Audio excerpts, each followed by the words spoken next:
Halo teman-teman Bidik ASN, kembali lagi bertemu dengan aku Bang Didik. Ya, video kali ini akan bikin kita tambah gacor lagi dalam mengerjakan soal-soal P3K, khususnya bagi teman-teman yang akan mengikuti tes P3K tahap 2. Bagaimana caranya? Tentu saja dengan banyak-banyak latihan mengerjakan soal-soal di dalam website yang minimal persis seperti CAT. Maka video ini nanti akan menyajikan bagaimana cara teman-teman bisa mengerjakan soal yang persis seperti CAT tapi gratis ya. Tentu saja disertai dengan soal-soal yang akan aku sajikan, soal-soal yang tentunya mirip dengan soal-soal yang ditampilkan pada tes tahap 1 yang lalu beserta pembahasannya ya dan poin-poin yang tersedia. Kali ini kita akan belajar mengenai P3K manajerial tahap 1 yang kemarin sering keluar dengan kisi-kisi yang sesuai dengan Kemenpan RB nomor 347 tahun 2024. Seperti apa soal-soal dan tryoutnya? Saksikan video ini. Oke teman-teman, kita langsung saja lihat tampilan CAT yang bisa teman-teman kerjakan untuk latihan ya sebelum nantinya tes tahap 2 berlangsung, tes P3K tahap 2. Nah, ini contoh tampilannya di website bimbel.bidiksn.com persis seperti yang CAT sediakan. Nah, dengan berlatih secara intens mengerjakan soal-soal seperti ini dan tampilannya persis seperti CAT, nah ada durasi waktunya dan sebagainya, teman-teman akan terbiasa dan tidak gugup pada saat ujian yang sesungguhnya. Bagaimana cara bisa mengikuti ini? Ini tentu saja gratis teman-teman, karena BDKSN akan mengadakan tryout akbar gratis ya P3K tahap 2. Pertama dibuka yaitu Mansoswan teman-teman. Nanti ada paket berikutnya ya yang akan dibuka. Apa saja sih ya coming soon-nya? Ya banyak lah nanti ya. Tapi yang tentunya akan dilakukan adalah tryout akbar Mansoswan-nya. Nah, ini bisa teman-teman simak nantinya. Oke. Jadi tipsnya adalah dengan sering-sering mengerjakan soal seperti yang tampilannya persis di CAT. Ini meminimalisir kita tegang pada saat mengerjakan. Nah, tryout akbar ini menyediakan Mansoswan teman-teman, manajerial, sosial, kultural, dan wawancara yang totalnya 55 soal ya. Ini bisa dikerjakan lewat HP dan laptop tentu saja teman-teman. Ya, sebaiknya menggunakan laptop biar terbiasa dengan tombol-tombol di laptop. Oke, bagaimana cara bergabungnya? Follow akun @bidik_asn @bidik_asn dan like postingan ini di sosmed ya teman-teman, sosmed Instagram bidik ASN. Berikan komentar, join, dan tag 4 orang temanmu di Instagram teman-teman ini ya. Tryout aksesnya ini gratis teman-teman di bimbel.bidiksn.com. Oke.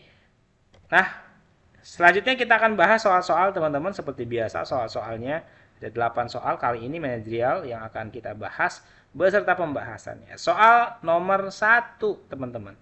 Divisi Teknologi Informasi mengidentifikasi masalah sistem yang mempengaruhi kinerja aplikasi penjualan. Tetapi divisi penjualan meminta sistem tetap berjalan untuk menghindari gangguan pada transaksi pelanggan. Sebagai anggota divisi Teknologi Informasi, apa tindakan saya? A. Menunda perbaikan sistem hingga waktu senggang untuk memastikan kelancaran transaksi pelanggan. B. Melakukan perbaikan sistem secara bertahap untuk meminimalkan dampak terhadap aktivitas divisi penjualan. C. Menyampaikan kepada divisi penjualan bahwa sistem harus segera dihentikan untuk perbaikan. D. Mengusulkan untuk mengalihkan transaksi ke sistem manual, sementara perbaikan dilakukan. Kata kuncinya, meminta sistem tetap berjalan untuk menghindari gangguan pada transaksi pelanggan. Gitu ya. Kita lihat jawabannya teman-teman. Jawaban terbaik 4 poin ada di B. Melakukan perbaikan sistem secara bertahap untuk meminimalkan dampak terhadap aktivitas divisi penjualan. Ini sesuai dengan permintaan divisi penjualan ya.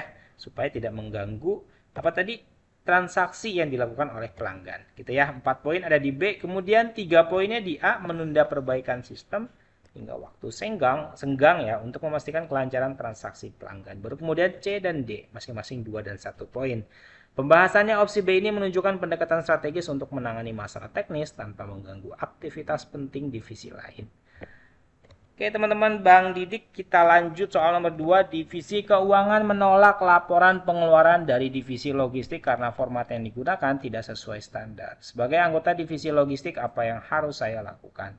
A meminta divisi keuangan menerima laporan tersebut karena datanya sudah lengkap meskipun formatnya berbeda. B mengubah format laporan sesuai standar yang diminta oleh divisi keuangan meskipun membutuhkan waktu tambahan. C melaporkan kepada atasan bahwa divisi keuangan terlalu kaku dalam menerapkan standar laporan. D mengusulkan revisi laporan dengan meminta bantuan divisi keuangan agar proses berjalan lebih cepat. Kita lihat pembahasannya 4 poin ada di D, mengusulkan revisi laporan dengan meminta bantuan divisi keuangan agar proses berjalan lebih cepat. Pembahasannya opsi D ini menampilkan kemampuan bekerja sama dan inisiatif untuk menyelesaikan kendala administratif dengan melibatkan divisi yang terkait. Baru kemudian B dengan 3 poin, A 2 poin, C 1 poin. Kita lanjut soal nomor 3, teman-teman. Divisi layanan pelanggan mengajukan permintaan pelatihan komunikasi kepada divisi pelatihan. Tetapi jadwal pelatihan sudah penuh hingga 3 bulan ke depan.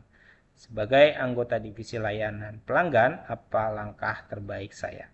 A. Meminta divisi pelatihan menyusun jadwal khusus agar pelatihan komunikasi dapat segera dilakukan. B. Mengusulkan pelatihan online sementara sebagai solusi cepat untuk kebutuhan komunikasi. C. Menunda permintaan pelatihan hingga jadwal divisi pelatihan tersedia kembali. D. Melaporkan kepada manajemen bahwa divisi pelatihan tidak responsif terhadap kebutuhan layanan pelanggan. Ya, teman-teman, carilah jawaban yang win-win solution gitu ya. Jawaban terbaiknya ada di B, tentu saja mengusulkan pelatihan online sementara sebagai solusi cepat untuk kebutuhan komunikasi. Opsi B ini menawarkan solusi fleksibel dan cepat yang tidak membebani jadwal divisi pelatihan. Baru kemudian A dengan 3 poin, C 2 poin, dan D 1 poin. Soal nomor 4, teman-teman, divisi hukum memerlukan dokumen dari divisi pemasaran untuk menyelesaikan kontrak kerja sama. Tetapi divisi pemasaran sedang sibuk dengan kampanye promosi. Sebagai anggota divisi hukum, apa tindakan saya? A. Meminta divisi pemasaran segera mengirimkan dokumen yang dibutuhkan meskipun mereka sedang sibuk.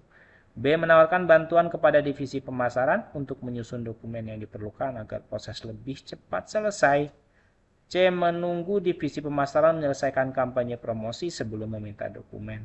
D. Menginformasikan kepada atasan bahwa divisi pemasaran tidak memberikan dokumen tepat waktu. Jawaban terbaiknya ada di B, yaitu menawarkan bantuan kepada divisi pemasaran untuk menyusun dokumen yang diperlukan agar proses lebih cepat selesai.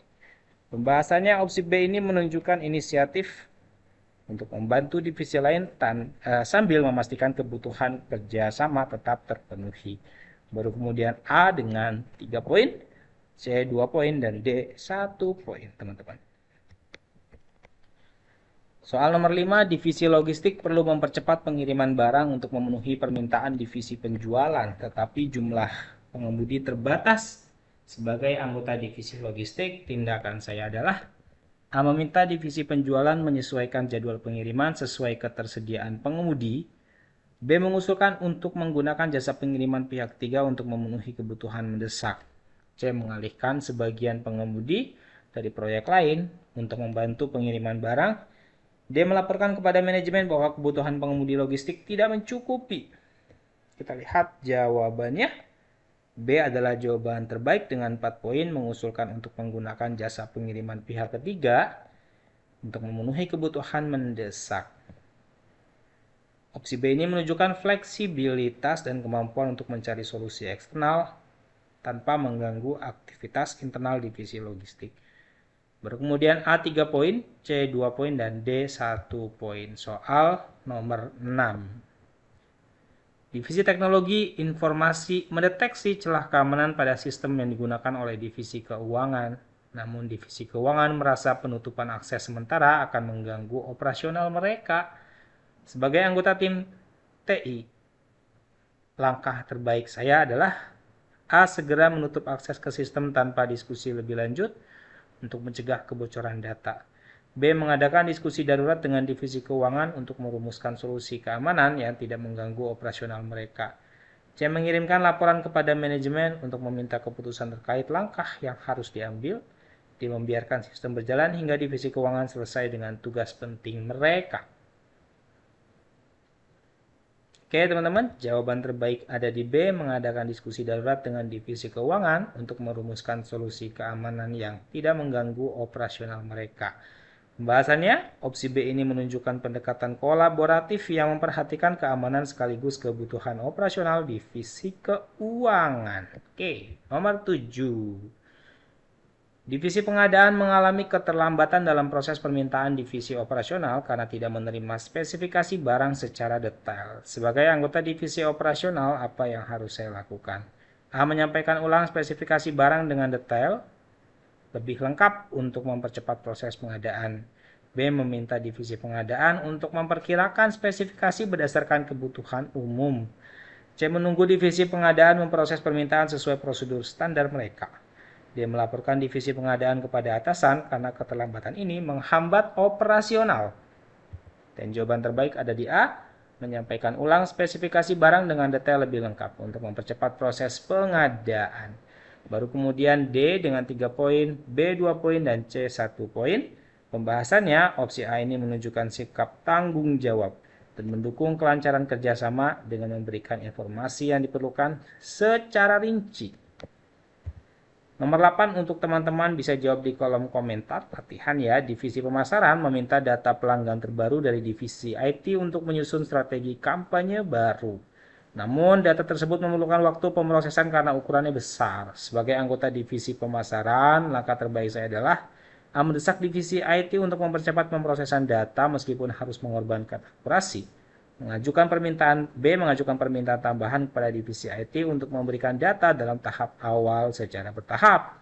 C. Menggunakan data lama yang tersedia sambil menunggu data baru diproses sepenuhnya, dan D. Melaporkan keterlambatan ini kepada atasan agar segera ditindaklanjuti.